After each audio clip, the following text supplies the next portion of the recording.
And we're live. I'm recording. Good to go. All right. Hello and welcome to the Verhoeven Effect podcast. I'm Conlon. And I'm Nathan. And as always, quick update. This podcast should be available on iTunes. All right. I know you're listening to this, but if you prefer iTunes, it should be there. I don't currently use iTunes, so I can't tell you if it is, but I did find it through the internet on the iTunes thing. It's weird. You can't necessarily go to like iTunes through a browser. You can, but you can't. It's weird. But it should be there. I manually entered it in, and I can control both podcasts from there. Anyways, so it should be on Apple Podcasts. So this is a Verhoeven Effect podcast. It's preempted by you saying what the podcast does. We are currently watching network television because me and Nathan don't watch network television generally, and we are watching 3 police procedural shows from different eras. We have 2014's NCIS New Orleans. We have 2008's The Mentalist and 1984's Miami Vice. And then as always... Yeah, it's the control group. It's the known quantity. So as always, we start with NCIS New Orleans, season 1, episode 10. I'm looking at the wrong notes. I have multiple notes I can see at once. Season 1, episode 10, Stolen Valor. Original air date December 16th, 2014, CBS Tuesday. The NCIS team investigates the murder of a retired SEAL who tracked down individuals impersonating military personnel, but the case takes a mysterious turn when the lead suspect is found with the Navy-issued jacket of an officer believed to have been killed in the line of duty in Afghanistan. Also, Brody discovers the normally holiday-obsessed LaSalle is inexplicably unenthusiastic about Christmas. Showrunner Gary Glasberg, written by Laurie Arndt. That's kind of a cool name. Directed by Dennis Smith. You're gonna have to take some of I fell asleep in the middle of this episode and I haven't gone back to it, but I did get the opening and the ending, so but All right. I'll try to fill in the gap. We start out in a museum, which it looked like a cool museum. I assume it's a real museum. I don't know which museum it is. I assume it's in New Orleans. And there's a couple making out because it's like this is a Christmas episode, or at least or near Christmas episode. I'm not sure. We'll see what happens next episode if it's like an ultra Christmas episode. But there was a Christmas party at a museum, and a couple were making out in like a World War II setting, and I guess they must have thought the dead guy was a part of the diorama, but it turns out to be just a dead guy. So yeah. Well, he was bayoneted by the scenery. Yes. In the struggle. So yeah, it was reasonable to assume that he was a dead guy. And I just wrote LaSalle and some family trouble because I think he was on the phone, but I can't remember.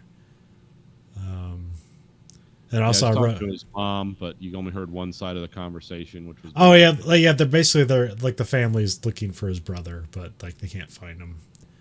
Because he was talking about like looking places, and apparently he changed his name or something. I can't remember. Yeah, Cade has changed his name. Something. I think it was like his mom's maiden name or something. It's still Cade, but it's like their mom's maiden name or something. Yeah. I also wrote, what's New Orleans Christmas? Because like New Orleans, like you can't just have a holiday. It's always like the whole week or a whole month or a whole week of celebration because it's New Orleans. But everything has to involve dancing skeletons and voodoo. Some combination thereof. We have the victim is William Bud Samuel. I think I got that right. Is because they call him Bud. Is that like a nickname or something? I think so. Yeah. Okay. Because on my notes it's like hyphenated. So yeah. 54 Navy SEAL. He was stabbed with a bayonet, and a question mark from the museum. And like it was because I think we'll find later out he was like he was tossed off the balcony and then he fell on the bayonet or something like that. It was a struggle. Yeah, I think he got pushed over the barricade. Well, because there was a cool scene with Wade where she explains the stab mark is like she like stabs an orange and then it leaks, but then she like throws the orange and like catches it on the knife and it doesn't leak. It's like, see, that's what happened. Yeah, he didn't have, there wasn't nearly enough blood there for someone who'd just been stabbed and left. But yeah, this deals with the subject of stolen valor, which is something I hadn't heard of until a couple years ago. Like people doing YouTube stuff about all their military adventures, and then you find out they were never in the military. yeah, And then this goes a little deeper because people are claiming VA benefits and stuff by making this up, and yeah, that sounds very hard to do. Yeah, it's someone's name and doing. Yeah, well, it's like usually like the stolen valor in general is just people just impersonating military personnel. Here it was like a more specific thing where it's like people who were in the service but like didn't see action but just claim they did. Okay. Which I know there's people that do that, but Jesus Christ. Like, how could you be in the service and then like, no, this why? Because like I remember there was a hockey coach who used to inspire his team by telling him of his tales in Vietnam. Absolutely didn't go to Vietnam whatsoever. Yeah. There was a politician who was running for governor of, I don't know which state. It was either West Virginia or South Carolina, and he would talk about his service in Vietnam.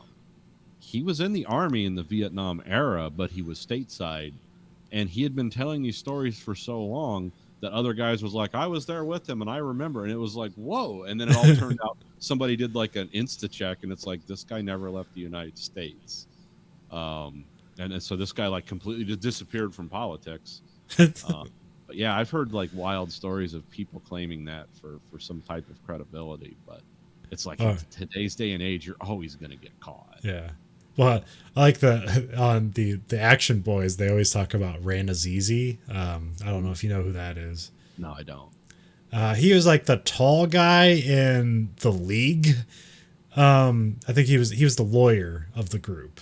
I don't know if you ever saw The League. No. Anyway, so he's a comedian, and apparently he had like a long time ago and then just kept up the lie, told people that like he was there at 9/11, like he was like ground zero. And just like barely made it out, and then like then it came out, it's like, oh, that was just a complete lie. So yeah. I haven't seen him since. This is why when I tell stories about things, it's always about adventures in changing tires or replacing a pipe in my house, because it's like, you know, I can embellish those slightly, but you know, I don't know people that think they're going to tell giant stories like that and get away with it. I mean, I used to be you could, like Madman, that was a whole arc of a character. He was a guy that he wasn't, but he was in a war, but he like became someone who got killed because he liked that guy better. But yeah, this sounds like really heinous and embarrassing stuff. So apparently this Navy SEAL guy, Bud, would go out and confront these guys and oust them as like fake soldiers or so I have another sorry. When I was at Fort Lee, we were at the mall one day, and a dude was just like wearing like, it was just like what do you call it?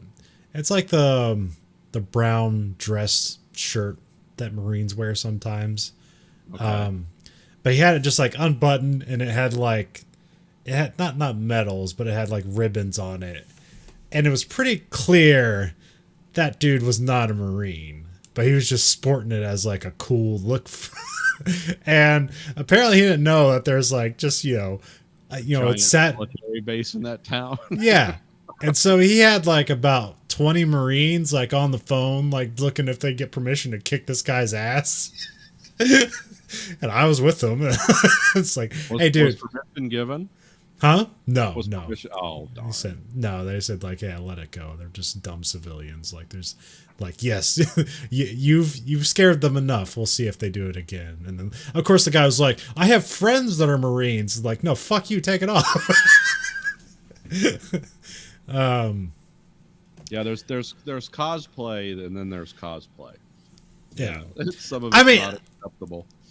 I mean, I could almost accept it, but it had ranks on it. Like I think it had sergeant ranks on it and ribbons. And it's like, you're in the service. That's a no-no. If you just want to have the shirt with no shit on it, okay, yeah.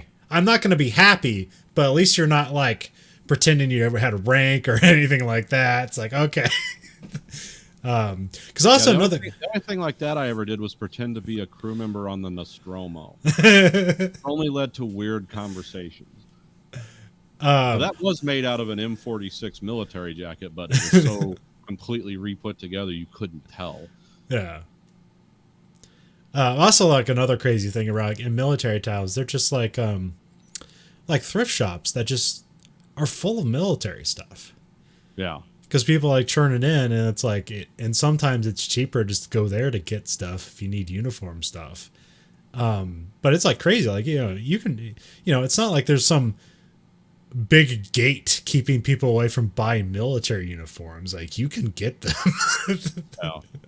Well, look at the guy in Canada that went and shot like 20 people. He had like a Canadian mounted policeman's uniform. And they're like, where did he get this stuff? How can you get that stuff? Oh, any thrift store. Yeah, and you can buy this stuff online, anywhere. Yeah. There's nothing saying you can't have this or wear it, but you shouldn't. Yeah. And, well, you shouldn't do it if you're, I don't know. Because I know like some of those military jackets, those were the only kind of jackets that were made that had the huge pockets and were really warm for a long time. Then Carhartt came out. And those are actually a lot better. And and they're also not cut for children. They're actually in adult sizes, so no one really needs that stuff anymore.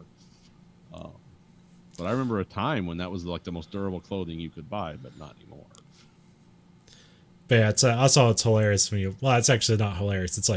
It's like almost funny, but it's like so embarrassing. I don't like watching. But most of Stoller Valve videos are just like people like they just bought. It's people that seem to be not all there mentally, but they still want to like pull something over on people, and like military veterans get like discounts in places, and so they'll show up in Walmart and they just have like a uniform on with like medals on it and stuff like that, like your normal working uniform, which you don't put medals on. The only medal you put on like your BDUs is like if you're a Medal of Honor winner. There's like really weird stuff, huh? Yeah. Are those as cringy as the fake martial artist videos? Oh yeah. Oh man, where the guys get like, I can fight 4 of you, and they just get pulverized.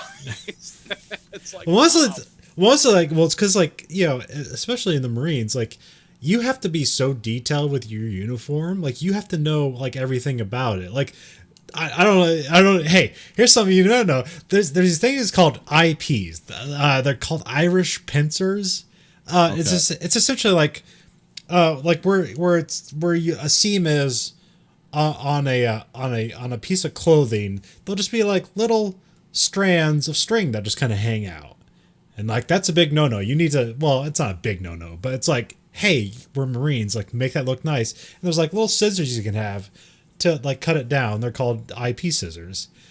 Or what we do when you don't have scissors, but like there's a lot of Marines that smoke and you just have a lighter in your pocket. I didn't smoke, but I always had a lighter in my pocket. You just light those things up. So yeah. You're just sitting there taking a lighter to your clothes like a fucking crazy person. Just lighting little polyfiber strings on fire. Yep. Yeah, because like I mean the strings are like, because it'll basically like it'll catch on fire till it hits the cloth, which is fire resistant, and it'll just stop right there.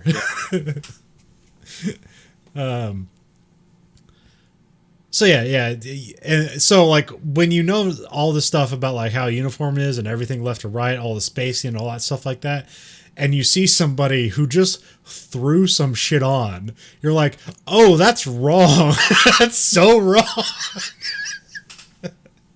That takes 3 months to get that ribbon. You'd have to be in for 20 years to get that ribbon, but they're just like sewing shit on. It's like, oh, you're a master gunnery sergeant at 19 years old. Cool. A lot of hard work. Can I get that discount on my McGriddle? I didn't know people were doing this. See, again, I didn't know this was criminality. I always thought. Oh of this yeah, as I think it was like role playing. I believe actually like in 2014 it was signed into law that like it's now illegal to commit stolen valor. I make a law. Yeah. I don't know how it's like enforced, but yeah, it's embarrassing and slightly funny if you know what to look for. But it's mostly embarrassing. And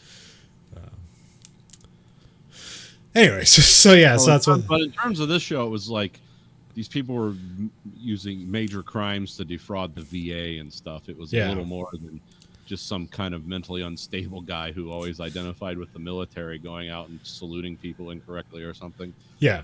This was crimes, and then someone got killed because they were being confrontational with someone.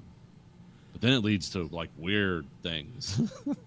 Yeah. Because the one guy has the one there's some kid who got killed. Supposedly he was an explosives disarming guy, and there's a term they used, and I don't remember it. What do they call those guys? EOD? Yeah, okay, yeah, it was something like that, yeah. Explosive ordnance disposal.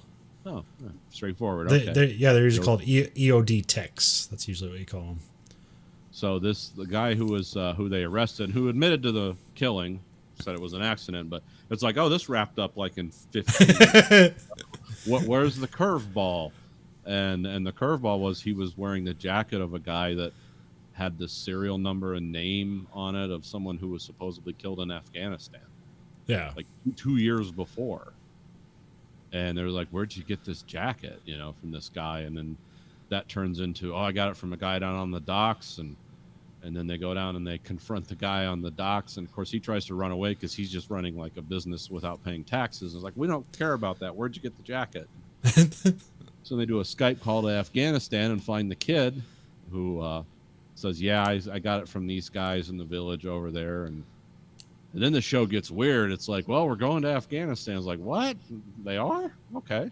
Because they think they know where this guy who was supposedly dead is. And it becomes okay, so this is where I fell asleep. So I woke up with like Afghanis having in a fight. I thought they were in America. It's like, oh, that's a big change. So I missed the whole part where they went to Afghanistan. So okay. Yes, they went. That makes more sense now. They weren't in Dearborn.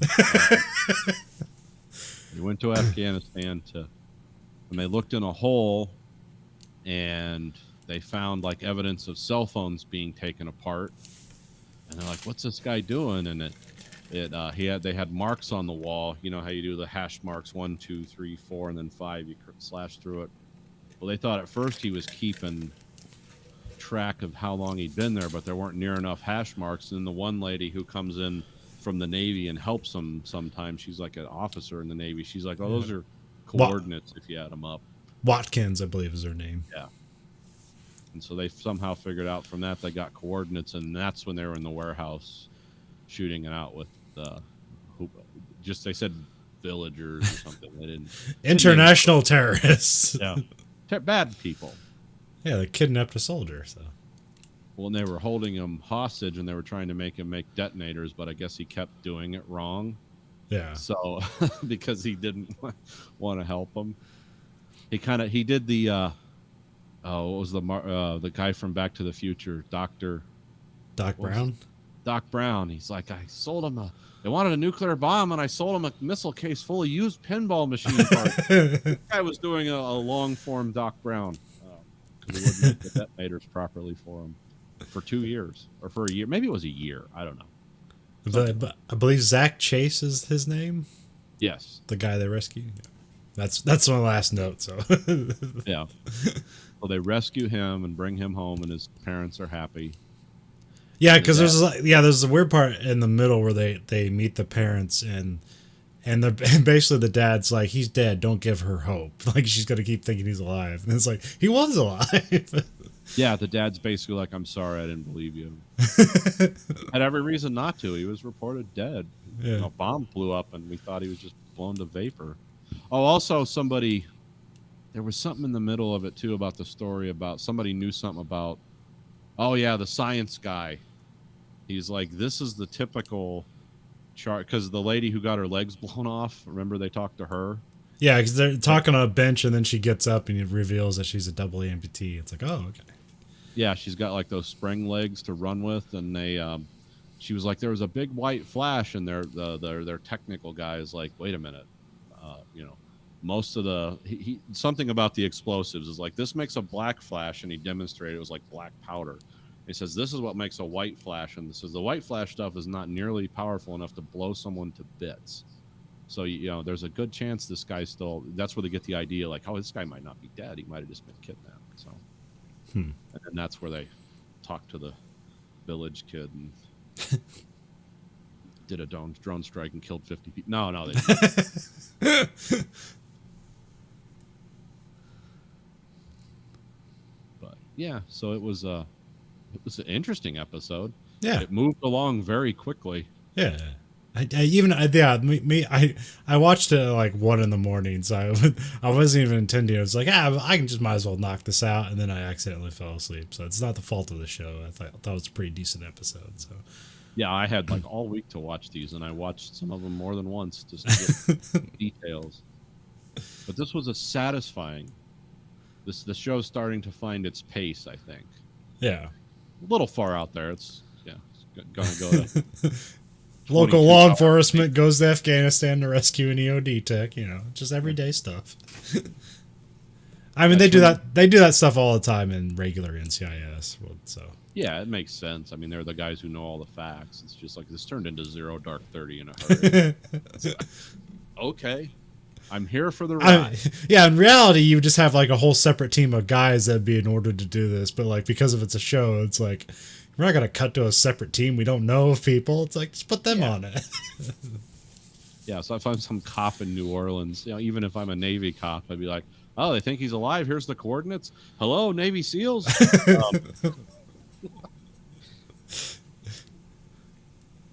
But it worked out. We found a little character development here with the guy's brother. We don't want to skip over that. Yeah. Because he was not, the usual... because LaSalle's always all about like. Well, LaSalle's like the fun guy who's always got something fun and smart to say. Not this episode. Yeah. Like, what? Are you in the holiday spirit? Nope. Yeah, there's something about Christmas that that puts him off of the holiday, even though it's the biggest holiday essentially. So. Yeah. So yeah, in the end, a satisfying episode. It was not. No one chewed the scenery. I didn't feel like I was having my fingernails pulled out because this show's always been like, and I don't know why, maybe it's just my personal taste, but for me, this show's kind of always been the roughest. Like, The Mentalist has a good quality control curve, even from concept to go, but this one's the curve's starting to trend up. Well, I mean, even Miami Vice has a lot of awkward stuff where it's like, well, that wasn't good, but it just has like so much of its style overcomes a lot of its like wonkiness, whereas like NCIS absolutely has no style. NCIS is a formulaic police drama that involves the military. Yep. But they don't do it in a way where it's like just punishment to watch, Yeah. Because I don't like, I mean, it's probably like worse police procedurals, but like think of like, you can watch like, there's a lot of comedy on television, and almost all of it is bad. Mm-hmm. And I like kind of like liken it to this, but it's like it's a good one of those bad comedy television. It's like it's bad because it's like so generic and like doesn't have like a unique voice. It just kind of like does the things that people know. It's like it does what you know. So. Yeah, it's just like this is just NCIS with Creole seasoning. Yeah. And occasionally they're going to throw some things in there. It involves a lot of Southern characters and Southern culture, which I'm also not super familiar with. So that's like, yeah, that's kind of interesting. But yeah, it doesn't. Again, I'm starting to see with a lot of, especially with NCIS New Orleans and The Mentalist, I'm starting to see like there's a better consistency you want. You don't want it to be too good because then you're raising the bar so high you can never reach that bar. You don't want it to be awful because then no one's going to watch it. So I'm starting to see with network TV is like, because when I think network TV, I was honestly thinking like, how's this going to measure up to Luther or some of those TV shows that because I think of those as police procedurals, but really those are mini series that have 3-year gaps in between their production cycle for reasons I don't know why, how the BBC does things, but that's the closest I come to network TV. And it's like, oh no, this is a whole different thing. Yeah. Whereas that's like, we're going to work really hard and we're going to make some wonderful barbecue sauce, and then we're going to take a 3-year break so everyone forgets. So when we come back and essentially do the same thing, but still at a higher grade, that it's going to, this is like 8 years of television type. Yeah. Well, yeah, this is like it's a factory pumping out cars for the average person. It's not like a Ferrari where mechanics are hand making every part of the car. No, it's like we're pumping these cars out. We got to pump out 23 of them a year. Okay. This will get you there. And I'm starting to see now a lot of similarities between this and like the Star Trek, the Next Generation developments, and some of those shows that I watch. Yeah. It's like, oh yeah, you can tell like I'm seeing all the hallmarks here of okay, this character does this. This is always going on in the background. It's never really a foreground story with the personal lives of these people, but it's always brewing slowly, and it develops slightly as the season goes on. But there's never a full on like, King's a heroin addict. Like, we're not going to go down that road because that would be too jarring and also weird. But that's for Da Vinci's Inquest. yeah, that kind of stuff goes on. But yeah, I'm starting to realize there's what I'm going to call in network American TV of this kind. This is a zone of survivability. You have to stay in. You just you got an oscillating curve here. You got real high and real low. You got to ride that middle. You're gonna get vaporized. Well, I saw Twin Peaks. Yeah.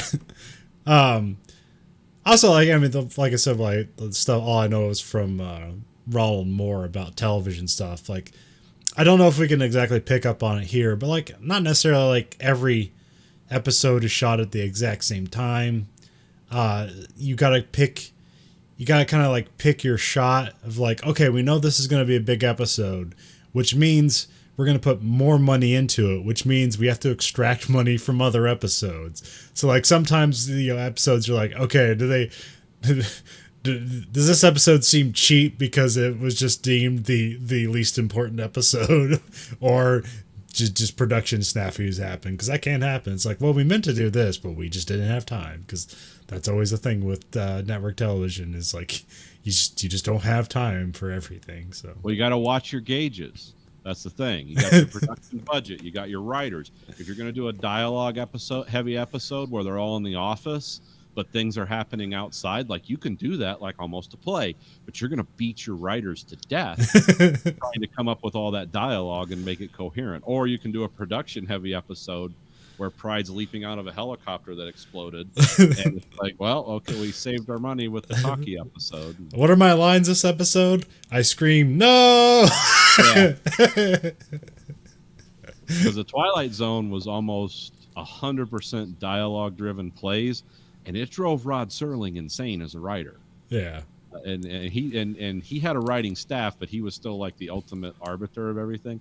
That's why when that show ended, he was sort of like, well, that sucks, but now I can breathe. So yeah, that's there's all kinds of little. There's a big difference between movies and TV, and I'm starting to see like more of the profitable network TV is like, oh, they've got this formula they work out of. Yeah. But yeah, we're all about midway with all these shows, so this is kind of what we've discovered. So yeah. So Mentalist. You want to introduce the Mentalist? Yeah. Season 1, episode 10, Red Brick and Ivy. Is that just like a college reference? I don't know. It's got to be. Brick Ivy League. Yeah, I don't know. Anyways, December 16th, 2008. So these shows are back on track again. NCIS New Orleans, 8 years apart, but being shown at the same exact time. So yeah. Which I was looking at some stuff, and like some shows will be delayed around this time because of or before that they could be delayed because of baseball World Series stuff. So oh yeah, that makes sense. An acquaintance of Patrick requests his help in solving a murder related to a neurological science project which involves animal testing. Showrunner Bruno Heller, written by Yogan Mahoney? That's a cool name. How do you get a name like that? Okay, it's Eoghan, which could be Egon. I'm going with Yogan Mahoney. I don't know. Mahoney is an Irish name. Egon is a German name. Yeah. Oh, maybe. Well, there's the O there, which makes me want to go like a Y, because that's usually what an EO kind of does, but I'm not sure. Directed by Paris Barkley. Okay. This episode starts out with a murder. He has all. It's either you start with a murder or you start with a body. Yeah. Yeah, this one actually, the guy was alive at one point, and 30 seconds later he was dead. He's at some symposium talking about their stuff, and then he drinks a glass of water and then dies pretty much immediately. Yep. And then I think we cut to like, Jane gets a phone call, and then he basically tasks Lisbon to like, hey, can we take this case? And she's like, I guess. Doesn't the CBI have stewardship over universities? It's like, well, we push them out of the way, yeah. Because what we learn is Patrick Jane, his former psychologist, when he was institutionalized, but secretly, I don't know, after his wife and child were killed. They said something about because even Lisbon was like, why did we hire you if you had that in your background? He's like, it's not easy to hide, but you can do it. Yeah. He kind of hinted her because Jane is like this all-knowing super criminal / con man. So he would know how to get things done like that. Yeah. And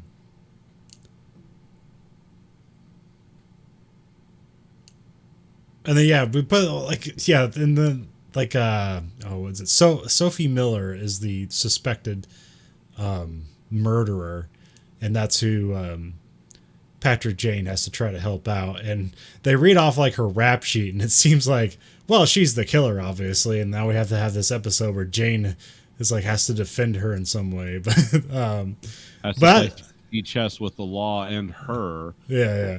Like she obviously did this, and she's bringing him in for some reason. Although, so ultimately, I think the weird thing with her character is that like her rap sheet makes her seem like she's volatile and very violent and gets in altercations all the time, but in the show we do not see that. No. So we never see her lose her cool, really. So it's a pretty big disconnect from the character we're presented and what she actually is. But it's kind of another foil for Jane, where it's like, it's another match of his, and like, because he's like, hey, because his whole, I forget, there's a line somewhere, but he says something about like she wouldn't lie to me or something like that, and then he gets angry when he finds out she did. But the lie isn't about killing; it's about something else. So yeah. There's a part where like they go to the office, and I recognize the chick from True Blood. She was also in Daredevil. Okay. And so I was like, is she the killer? Just because she's a recognizable actress, but she was not. She was in fact murdered and made to look like a suicide later on. But they talked to I didn't write down his name. I said like Sutzer. Yeah, I think it's Sutzer, right? Louis Stutzer. Oh, Stutzer. Okay. He talks about, they basically have this mind control device, and they're testing it on animals, and they're trying to move on to humans, and it's really weird because basically the way he describes it to people is through religious terms, which comes off very weird. Yeah. But sometimes I find that like really smart people define things in like religious terms in ways it gives them more gravity. Yeah, that, and it's just like, well, you're stupid, so this is the only way you'll understand it. Yeah, because there's a lot of good and evil talk in here, and it's like, well, scientists, it's not good and evil. It's different, modes of behavior. Yeah, like it set up this episode as being kind of like, well, what's this say about the world? When it's like, yeah, we're gonna control people's morality through science, and it's like, is that gonna be possible by the end of the episode? That'll be a weird new stitch, but turns out not to be the case. But yeah, but yeah, they're trying to pin this on the violent animal activist groups, and so like they raid a cat hoarder, and then he says, "Yeah, I killed him." And it's like, and then Cho's just deadpanning interviewing the guy's like, "Yeah, what poison did you use?" And he's like, "What would you like to know?" It's like, "I do know. Well, I want to see if you do." And it was just like, yeah, the guy's obviously just this guy's just nuts. Yeah, yeah, he's just a waste of time.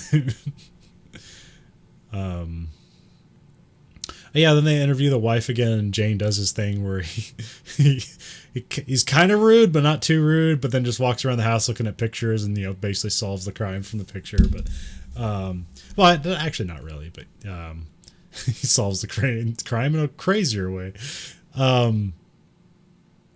He finds out, like, he sees a picture of her, but she's not blonde, and so they find out that this guy's controlling. It's like, oh, would somebody kill him because he's too controlling? There's also a weird thing where it ends up not being the wife, but the wife didn't like her last name. So I was like, is that going to be a thing? But it turned out to not be the case. A lot of misdirects this episode, but that, it's supposed to be. It's supposed to be like, well, we know it's Sophie, and so you're just going to misdirect until you get back around to her. Like, that's what the whole episode's supposed to be, is because Jane wants to prove that she's not the killer. But,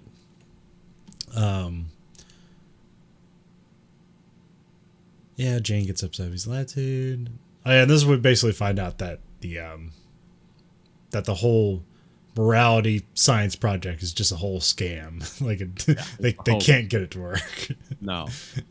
Which I was wondering, like, it's like, well, this sounds like a huge thing. Like, yeah. Produce electricity into parts of people's brains, and they answer differently, and their behavior changes. Like, what?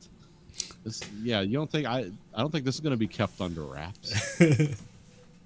Yeah, sometimes, you can just con people out of billions of dollars on, like, a very broad concept like that. It's like, really? That'll change everything. Because it's like that, what was the one lady that was going to have the blood testing device, and, like, it was, like, going to be in every home? Do you remember that? Oh, yeah, the lady who talked like this. Yeah. What was her name? It's a great documentary on it. Because they called it the Edison machine, but it had another name. Yeah. I forget what it was. Yeah. But that's pretty interesting story if you look that up, where it's basically like the thing never worked, but they just, like, everybody wanted it to, so they just con people out of billions of dollars. It's like, yeah, because if this works, then, like, this will change everything. Which, if you get into, like, I've read a bunch. I haven't read enough. I don't know, but I've had to read stuff. Psychological studies and stuff like that, especially classic ones, which those ones are actually fascinating, because those, like, classic psychological studies are kind of the last things where it's like, oh man, that's a real difference. Like, new stuff is so granular that it almost says nothing at all. It's very hard to apply current psychological studies to really anything, because the only way it can, like, actually be of determined value, where it's like, this is a significant study, is like the test has to be so specific that it's hard to apply to, like, all of society.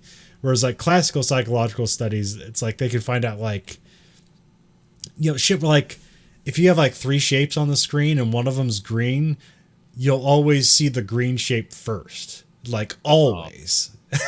Whereas, like, studies nowadays, it's like, there's nothing like that, where it's like, this you will always do this. If you are an average psychologically sound person, you will automatically do this all the time. We know this to be true. It's done in every study. But, like, nowadays it's like, we think this is what happens. Because it's hard. That's the hard thing about psychological studies, is, like, you can't know what's in someone's mind.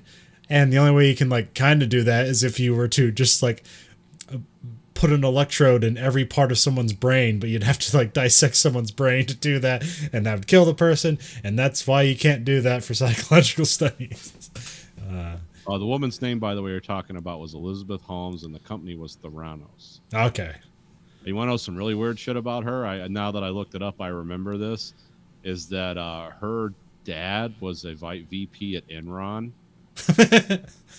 And when she was at Stanford University, she worked at programming computers and doing test samples on the original coronavirus in Singapore.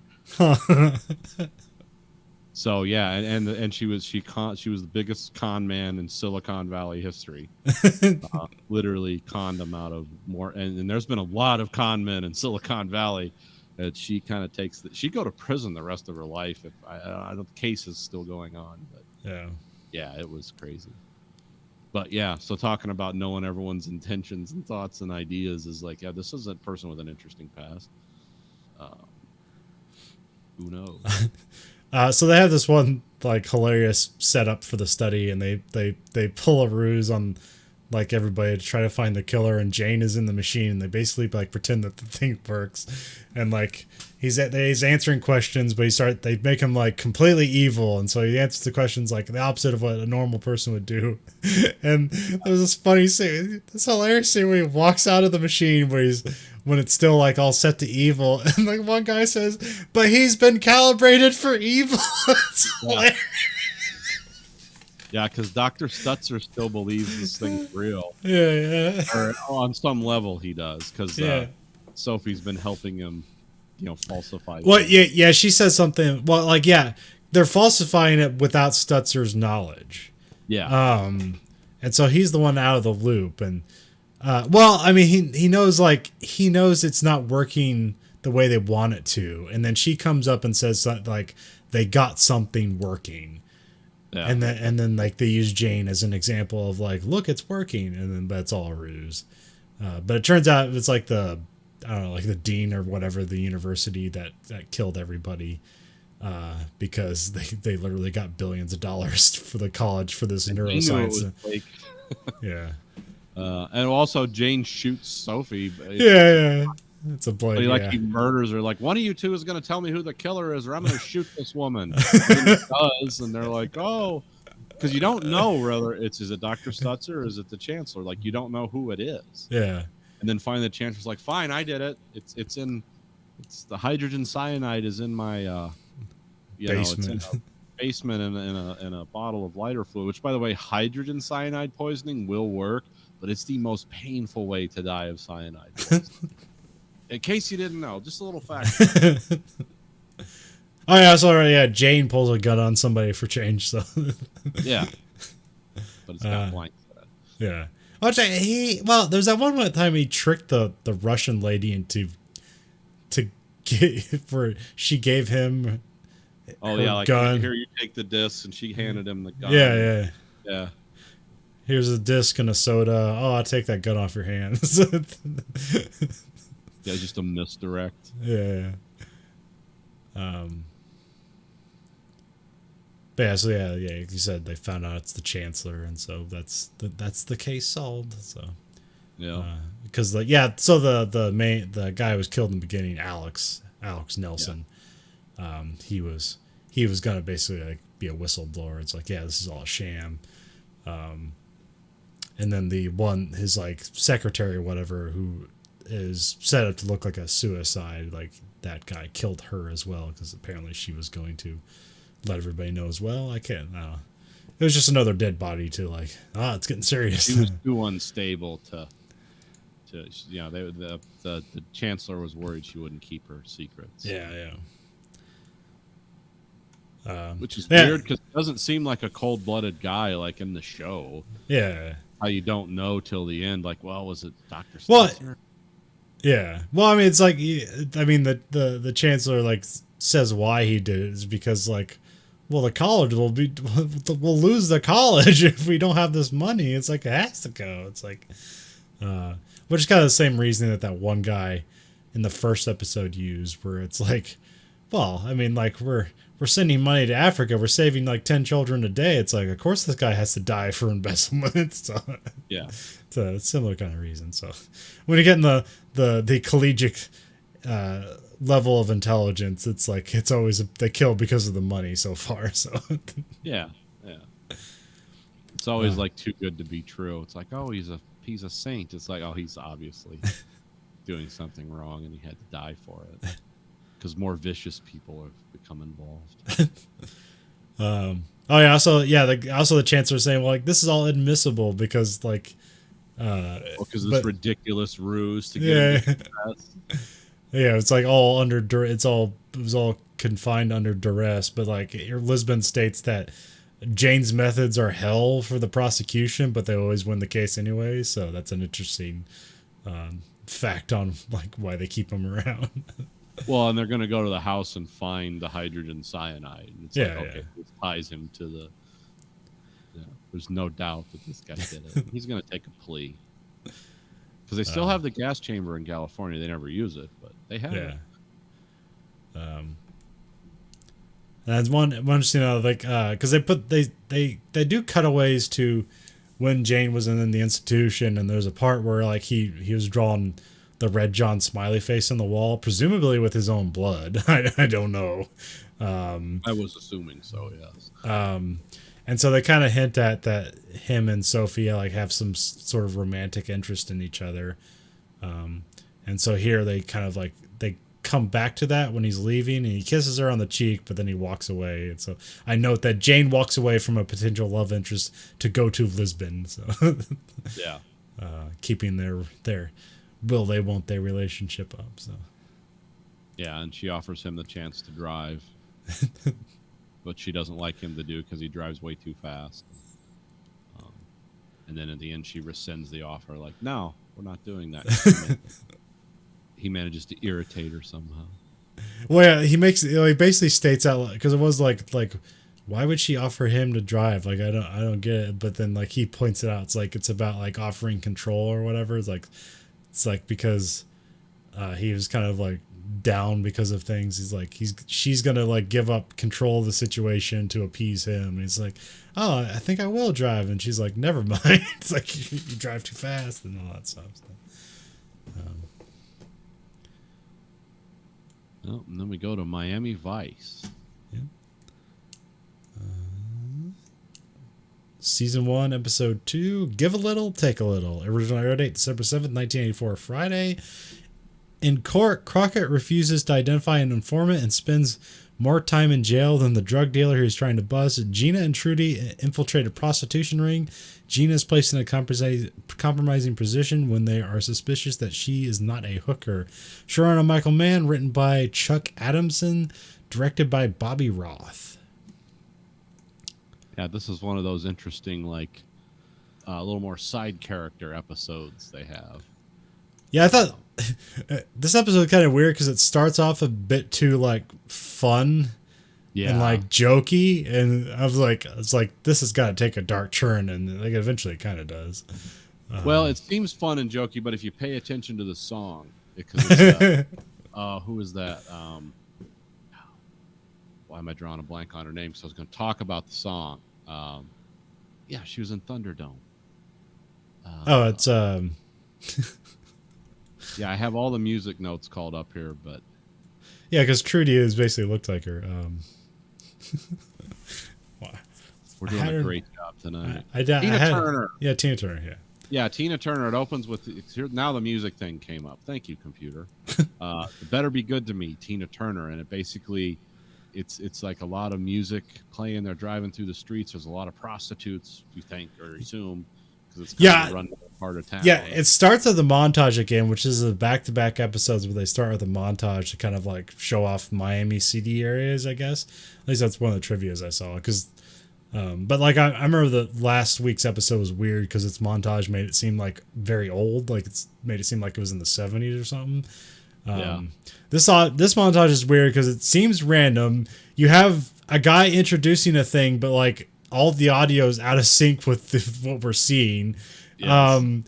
Then we cut to like Gina and Trudy like doing dress up, like just trying on clothes and stuff, and then there's just a bunch of in between shots of stuff, and it's like, what's going on here? I don't know what the hell's going on here, but and then one of our favorite characters, Noogie, comes back. Yeah, Noogie's back. The ultimate informant of Miami. He's just sitting in a hairdryer, strumming a guitar that's not plugged in, high as hell.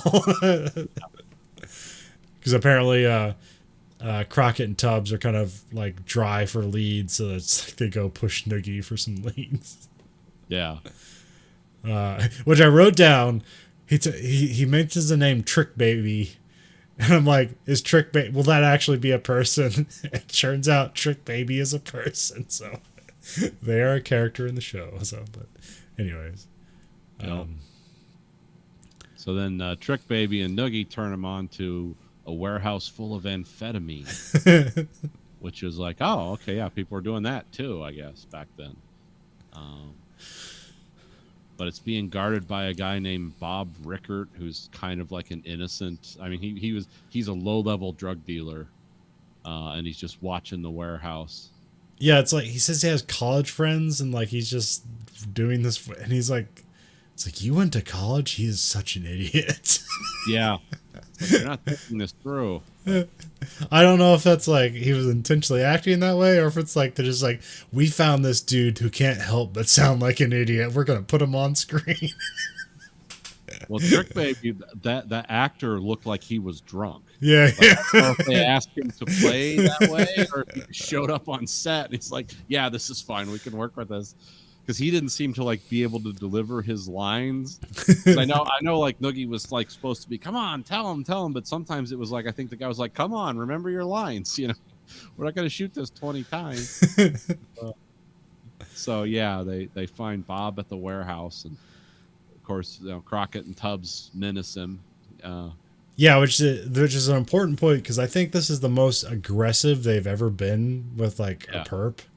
And it's like, it's like it gets kind of scary, and it's like this seems wrong, and that ends up being a point. It was wrong, and then it bites him in the ass. Yeah, because he's hitting stuff with a fire axe.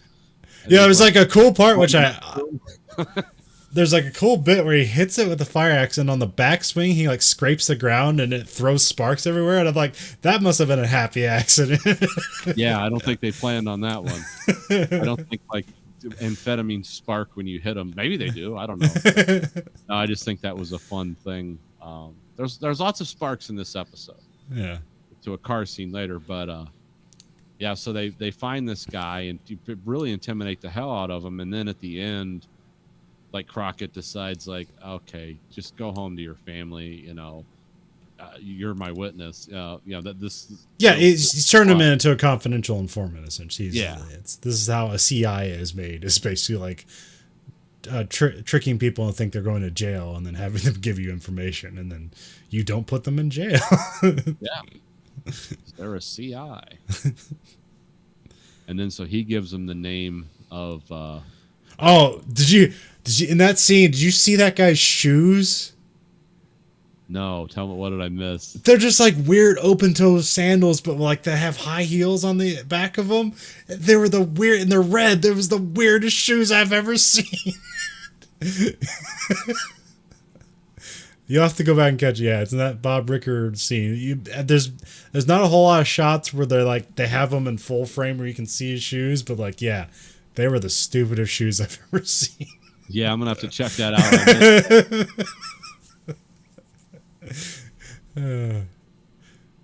And so then Rickard gives him the name.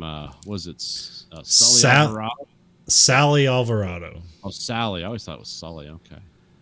Yeah, I looked it up, because as soon as who it was, like, is that Michael Madsen? And yes, it was Michael Madsen. Michael Madsen, who is a complete lunatic, by the way. They go to his house and knock on his door, and all of a sudden you hear a shotgun rack, and they have like 3 seconds to get out of the way before he shoots through the door. It's like, okay.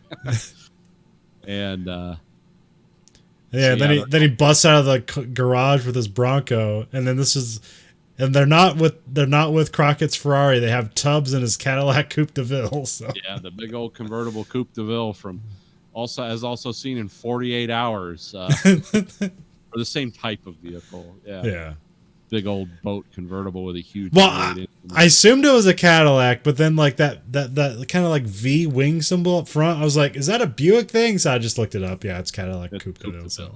Coupe de Ville convertible. one of the most expensive cars made in the 70s. You know that thing like in Fear and Loathing in Las Vegas, like the car they had that they had rented. Yeah. That car in that time, it was like a $9,000 car. It was a very, very expensive car. And to just tear it up like that is like, well, that's because there's like 20 commentaries on that movie, Fear and Loathing. It's like, yeah, to tear a car up like that at that time would have been like, that'd been big money. It's like, oh, I didn't know that. It's like, yeah, they only made those 2 years and they were really expensive. And then Jay Leno had one on his Jay Leno's Garage. And that was the one where it's like, you got to find a guy that just works on these. There's a convertible top guy for Cadillacs in the 70s, because I think that's the only time they made convertibles. But yeah, so that's why the tops are always down on these, because they don't work. Anyway, yeah, so Sally Alvarado is just complete maniac, just firing guns at cops. And this leads to a long chase. Yeah, it's an interesting car chase until a hot dog cart stops a Bronco. Yeah, stops a Bronco of that era, which if that was the hopped up one, because it was on the high suspension with the 4-wheel drive, had a 460 V8 in it. Not only could that have easily lost that Cadillac at any point, but I think what happened there, that's when you watch a TV show, again, you're talking TV production. It's like, okay, we've done enough damage to the vehicle. Now it's not going to end with the vehicle being raked with gunfire. We're done. Yeah. Because those were very expensive too in the 80s. They didn't make a lot of those high-rise Broncos. That's a particular package for that era, and I forget what it is, because it's actually a little older than the show would have been. But yeah, those were expensive. They didn't make a lot of those from the factory. And then I believe this next scene is Tubbs and Crockett are called into the office of a lawyer of Sally Alvarado. And yes. And we get a young but still old looking Terry O'Quinn. Young but old Terry O'Quinn. I recognized him right away. It's like, was he ever a young man? There's a lot of people that's like, that guy. Like, we'll get to him later, but like, there was in a pic. They're all in like the pen, like working on their cases, and Trudy and Gina and Switek and Zito are there, and they have a picture of like, it's Paulie from Rocky, and they're talking about how he's like this ruthless pimp, and I'm like, that's the guy, because he's a ruthless pimp. Yeah, the guy who talked like in Rocky, like he had a mouthful of marbles the whole time. Just someone you could tell had been hit in the head one too many times. I was waiting for Crockett and Tubbs to be like, tell us about the smoke monster. What about the island? Didn't happen. How do you know these things? It's circular. It's always happened. It will happen again. Crockett, all this has happened before. It's going to happen again. It's just how you get through it. What the hell is this crap? Ground. Hell, Tubbs. I don't know. Life is like a flat disc. Viewed from afar. Or something. I don't know. Yeah. But yeah, this is basically like they're trying to subpoena the witness. It's like, oh, we have a right to know our accuser, and then they end up in court, and then Crockett won't give up the CI because he's like, well, they'll kill him if they know who he is. Yeah. So, and then a police officer is thrown in jail. I was like, if you're a police officer and you get put in jail, like, aren't you automatically not a police officer anymore? It's like, what's going on there? Not until you're convicted, but yeah. Oh, okay, yeah, because I've never been involved with basically with any police whatsoever on either end. So oftentimes I immediately confuse prison and jail. They're completely different things. Like, you can be put in jail and be innocent of things. That can totally happen. It's you can also be put in prison and be innocent of things. But anyways, like, jail's temporary. Prison is like a little more. Jail is pre-conviction. Prison is post-conviction, because you can bail out of jail. You cannot bail out of prison. Yeah. So, yeah. But it's this is one of those things where it's like, I wish I knew a lawyer. I'd like to, like, what is the reality of this? Is there any judge so strident that they would be like, I don't care if your CI is murdered by these obviously vicious drug dealers who would just shoot at two people randomly and have a car chase with him. He's already out of jail. He's out on bond. So it's like, yeah, I want to know. It's a what would you call that? It's like a hallmark of my court that I release the names of all the confidential informants. Ruthless drug dealers can go murder them because it empties out my docket because there's no case for that guy, right? I don't know. That's why I'd like to talk to a lawyer. Like, are they really this stupid? But I don't know. See, these guys are Miami cops, so they're working with the Florida legal system. They're not always on federal legal stuff. So, because if you're a child murderer or a celebrity, you can't get prosecuted in Florida anymore, apparently, for horrible crimes. So maybe it was always this way down there. Too much sun, not enough DNA. I don't know. I don't know what goes on in Florida.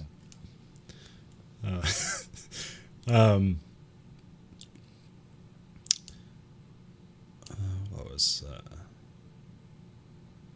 I immediately I had a point that wasn't in my notes and I immediately forgot it. Oh yeah, there's a scene where later on, so the what's his name, Bob Ricker? Is that his name? Yeah, Bob Ricker. He sees a news story about Crockett being put in jail for not revealing his informant, and so Bob ends up turning himself or revealing himself, and that's what gets Crockett out of jail. But before we know that, Crockett walks into Castillo's office and is like, he says you must have a mark to get me out of jail. I don't have any idea what that means. And he goes, I don't have a mark. The guy revealed himself. Like, what's a mark? What's that mean? A marker it's a mark or a marker. Oh yeah, yeah, they said marker. Never mind. Yeah, marker. Yeah, that's like something you hold on somebody if they owe you a gambling debt. That's like a casino term. Oh, okay. Like when you let people gamble beyond the actual money they have, it means we're holding a mark for 10 grand, marker or 10 grand for you or whatever. So it becomes, in this parlance, I'm assuming, like I owe you a favor or you owe someone a favor. Because Castillo is like one of those, he's a mysterious dark guy who apparently has connections to the CIA and the DEA, and he's like worked at higher levels than this. That's the reason he's such he's always a dark guy that just kind of stares at you like, you don't know how evil it really is. And later on in the series, it really comes out. But yeah. So that's what that term means, as I understand it. Also, there's a whole setup with Trudy and Gina where they're trying to get in because some of the prostitutes have been murdered, or sex workers. I don't know. And so they're trying to get close, and so Gina just has money. She basically pretends to keep sleeping with Zito and Switek. And then she just comes up with money. It's like, here's the money, I slept with them. And then but then she ends up with the boss, I don't think I wrote down the boss's name. Lupo Ramirez. Yeah.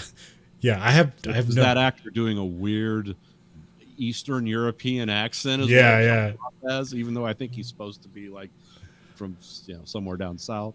I think it's it's a Hispanic sounding name. I mean, it could be Spanish. I mean, you could totally be a Spanish person, look totally white, have a Hispanic name, and then just talk weird. But I don't know. Alvarado is that. Do you think is that a Hispanic name? Do we have two? Do we have two white people in the show that are supposed to be Hispanic, but they just cast white actor? Okay, I think so.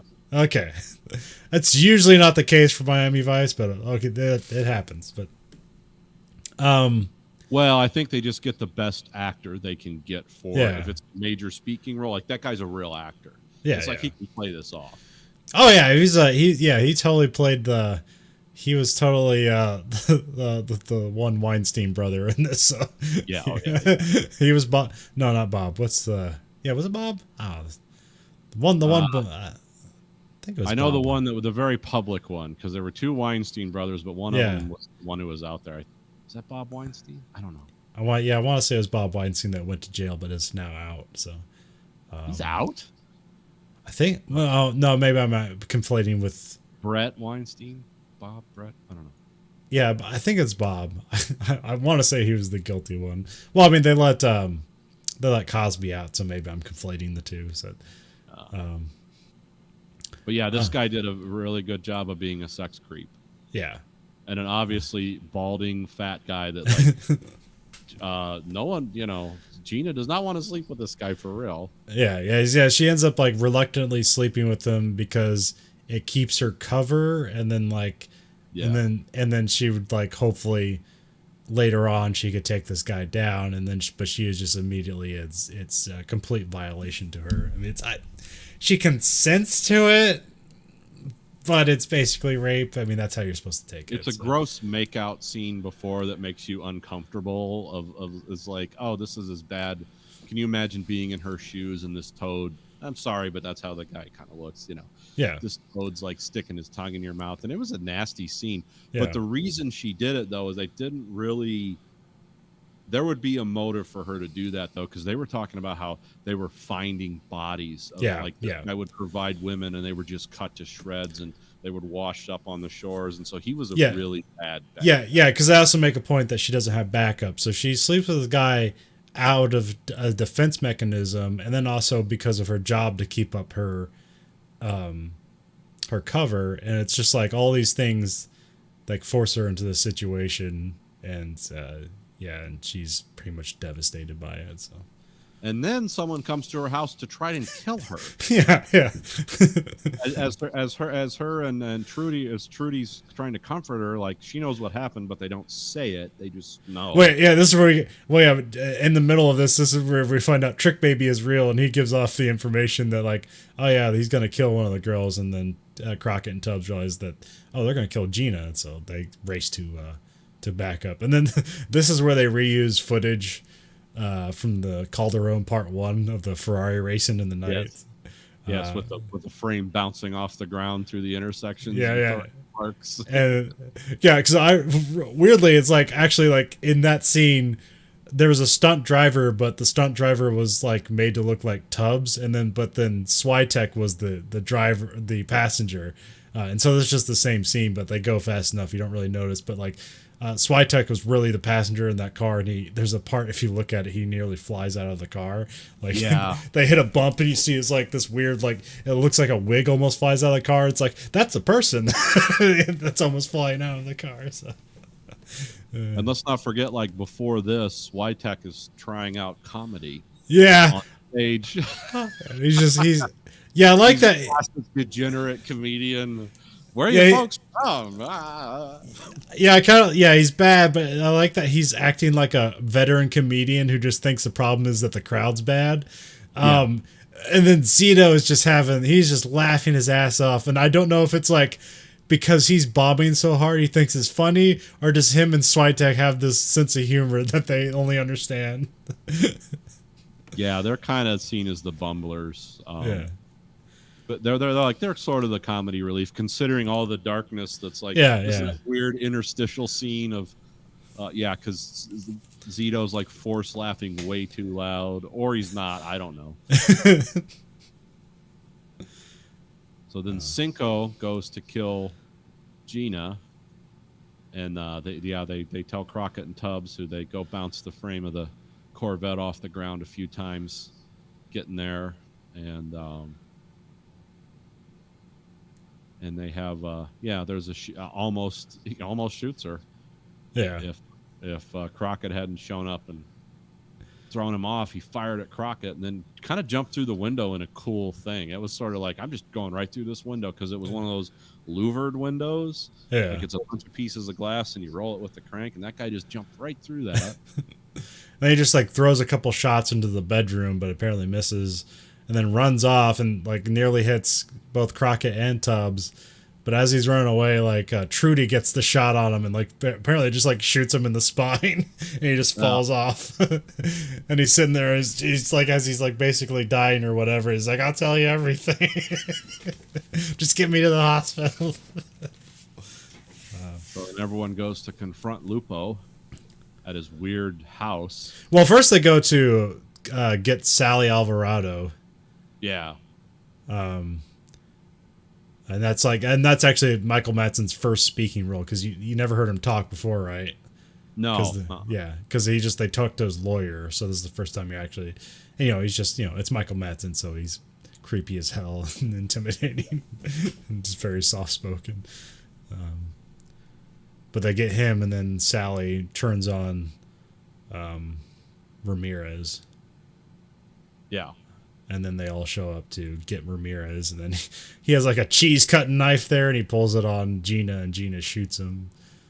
Presumably, I was wondering if she was going to shoot him for a second there, but because he was looking at her like he had this contemptible look, like, "What, are you serious?" He said some line like that. Yeah. Well, I think he says you're just a whore or something like that. So. Yeah, it's something like that. So, but like but him pulling the knife allows her to shoot him. So, which was satisfying. It's like, good, kill him.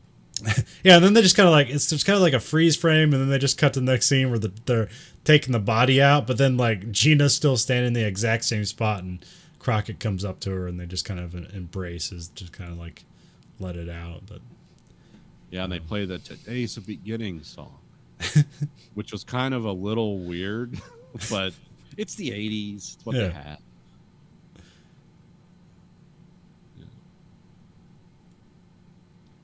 But altogether, this is less of a goofy episode this time. Yeah, kind of more of a Miami Vice. Yeah, I mean, there's some cool stuff to it, it was kind of interesting.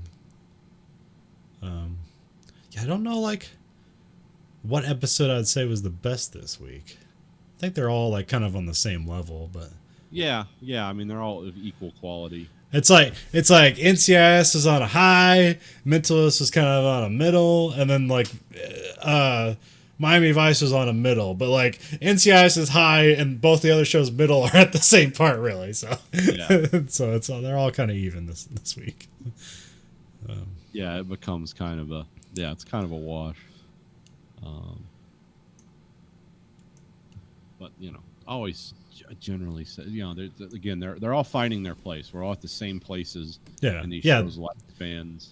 Yeah, these are all still season 1, which like they're still finding out what they're doing. Some more good good music in Miami Vice. More of that Jan Hammer soundtrack comes in. They use the Crockett's theme, but they use it a lot with the Bob. What's his name? Bob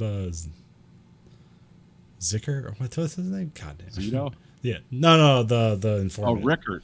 Bob Rickert. Yeah, they use it a lot with him. So, all his scenes are just super weird. It just come out of nowhere, and he's just like. It's like, did they just hire this guy because he has really bright blue eyes, and he's just kind of like staring off in the distance and talking to his wife? It's like, that cop, he didn't turn me in. He's in jail. I read it in the newspaper. I think they shot all his scenes in like one day. Yeah. They shot them all in the house in one day and moved him in later.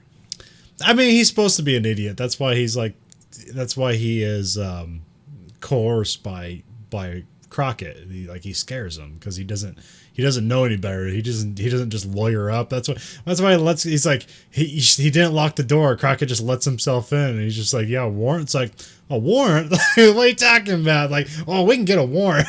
It's like, yeah, that's why it's bad police work on Crockett and Tubbs' parts. That's why it comes out to bite him in the ass. So. Yeah, well, most of but in their defense, in the defense of this show, most drug dealers at a medium to low level are idiots too. Yeah.